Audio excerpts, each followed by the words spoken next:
ভাই গরু দুটো কেমন হলো? সুঠাম দেহের এক্সক্লুসিভ দুটো কাঙ্কারাজ, এই কাঙ্কারাজ সম্পর্কে আপনাদেরকে একটু জানাতে চাই। মাশাআল্লাহ, এক হাত বললা 12 হাত সিং। ভাই গরু দুটো কেমন হলো? সত্যি গরু দুটো কিন্তু দেখার মতো কাঙ্কারাজ জাতের গরু। বাংলাদেশের এই গাবতলীর হাট কাঁপাতে চলে এসেছে। ভাই একটু বলবেন, আপনার পাশে যে গরুটা দেখছি এটার ওজন কেমন কি হয়েছে? ওজন 20 মণ। 20 মণ। ভাই ওজন কেমন? 20 মণ। আচ্ছা, এটার দরদাম কেমন কি চাচ্ছেন? দরদাম 12 লাখ। 12 লাখ। বেচা কেনা কত? বেচা গেলে আমাদের কাস্টমার আসবো, তখন আমরা বসে একটা সিদ্ধান্ত নিব। মানে 10 ভেঙে হবে নাকি? 10 ভেঙে হবে, আলাপ আলোচনা করলে হবে? আলাপ আলোচনা করলে হবে। আচ্ছা আচ্ছা, খুব সুন্দর একটা কাঙ্কারাজ দেখলাম, যেটার দাম কিন্তু ভাই চাচ্ছে 12 লাখ। তবে আপনারা আলোচনা করে নেবেন, 10-এর নিচেও আলোচনা করে কিন্তু হয়ে যেতে পারে। এরপরে পাশের আর একটা গরু দেখাতে চাই, একটু ওই পাশ থেকে যদি দেখানোর চেষ্টা করি।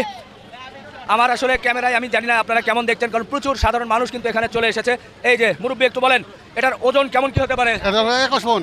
21 মণ। জি, একটু বেশি হলো না নাকি? ঠিক আছে ঠিক আছে, ঠিক আছে, ও তো যাচাই করছি। আচ্ছা আচ্ছা, এটা যাচাই করছি। বাহ, তাও এটা কেমন কি দামে বেচা কেনা চিন্তা ভাবনা? এবারে বেচা 11.5, বেচা 10। 11.5 চাওয়া? 10 বেচা। 10 হলে বেচবেন নাকি 10-এর কমে? আরো 2-1 কম বেশি করতে পারে। আসলে দরদাম করলে হয়ে যাবে।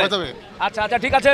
আমরা সুন্দর দুটো গরু দেখলাম এবং দরদাম জানলাম। আমার একটু সামনে যাব ভাই, সামনে দিয়ে ঘুরায় নেবেন, সবাই একটু সরবেন, ঘুরায় নেবেন। আমরা গরু দুটোকে দেখাই।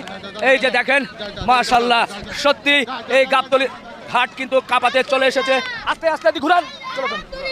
এই যে ওই পাশে এবং এই পাশে আর একটা গরু কিন্তু সবাই ছুটোছুটি করছে। যান, নিয়ে যান, নিয়ে যান, নিয়ে যান। সত্যি গাবতলী হাট কিন্তু জমে যাচ্ছে এই কাঙ্কারাজ দেখার জন্য। এরপরে বেশ কিছু আরও গরু আছে, সেই গরুগুলোও কিন্তু আমরা দেখাবো।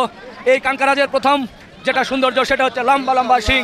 এই শিংগুলো দেখলেই কিন্তু মন ভরে যায়, সেটাই আমরা একটু প্রথমত দেখানোর চেষ্টা করলাম।